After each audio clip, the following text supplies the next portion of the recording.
علیکم ورحمۃ اللہ تعالی وبرکاتہ۔ قرآن پاک پڑھنا بہت ہی عظیم الشان کام ہے۔ قرآن پاک کو پڑھتے رہے۔ ہم لوگ سب اسی لیے جمع ہوئے ہیں کہ قرآن پاک کو پڑھیں، اس کے لیے قاعدے پڑھتے ہیں، اور قاعدے کے بعد قرآن کے رولز و قیرت کو پڑھنے کے بعد تب قرآن شریف پڑھتے ہیں۔ قرآن پڑھنا بھی فائدہ پہنچاتا ہے۔ کیسا فائدہ پہنچاتا ہے؟ ایک تو قرآن کو پڑھنا بھی ثواب، قرآن کو چھونا بھی ثواب، قرآن کو دیکھنا بھی ثواب۔ سبحان اللہ۔ ٹھیک ہے، تو ایک بزرگ قبرستان سے گزر رہے تھے تو اچانک کیا دیکھا کہ قبر سے قرآن پڑھنے کی آواز آ رہی ہے۔ آپ نے ادھر ادھر دیکھا، کوئی بھی نظر نہیں آیا۔ رب کی بارگاہ میں عرض کی مولا کریم یہ کون ہے تیرا بندہ جو قرآن قبر کے اندر پڑھ رہا ہے، مجھے ظاہر فرما۔ قبر کھل گئی تو قبر کھلنے کے بعد کیا دیکھتے ہیں کہ ایک نوجوان وہاں بیٹھے قرآن کی تلاوت کر رہے ہیں۔ حضرت نے کہا کہ اس انسان اس نوجوان سے پوچھا کیا قرآن پاک قبر میں بھی پڑھ سکتے ہیں؟ کہا کہ میں جب انتقال کیا تو میرا انتقال ہوا تو دیکھا کہ رب قدیر نے مجھ سے پوچھا، کیونکہ میں نیک انسان تھا، مجھ سے پوچھا تجھے کیا چاہیے قیامت تک؟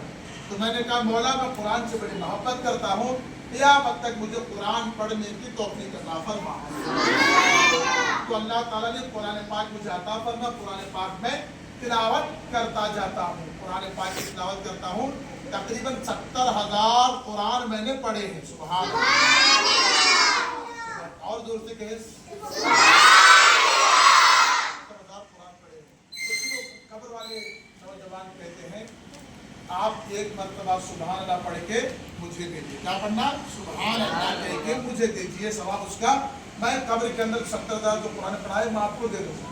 تو بزرگ بولتے 70,000 قرآن، آپ کو تو ثواب کی ضرورت ہے، آپ مجھے کیوں دے رہے ہیں اور ایک بار سبحان اللہ کیوں مجھ سے لے رہے ہیں؟ کہا کہ حضرت جہاں پر آپ کھڑے ہیں یہ عمل کی جگہ دنیا ہے، اور قبر کے اندر جہاں پر میں ہوں یہ آخرت کی دنیا ہے۔ یہاں پر قرآن صرف مجھے قیامت تک رہنے کے لیے دیا گیا ہے، پڑھنے کے لیے، مزہ حاصل کرنے کے لیے، ثواب نہیں ملے گا اس میں۔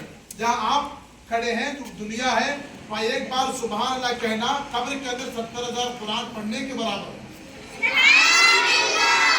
تو اس سے کیا پتا چلا؟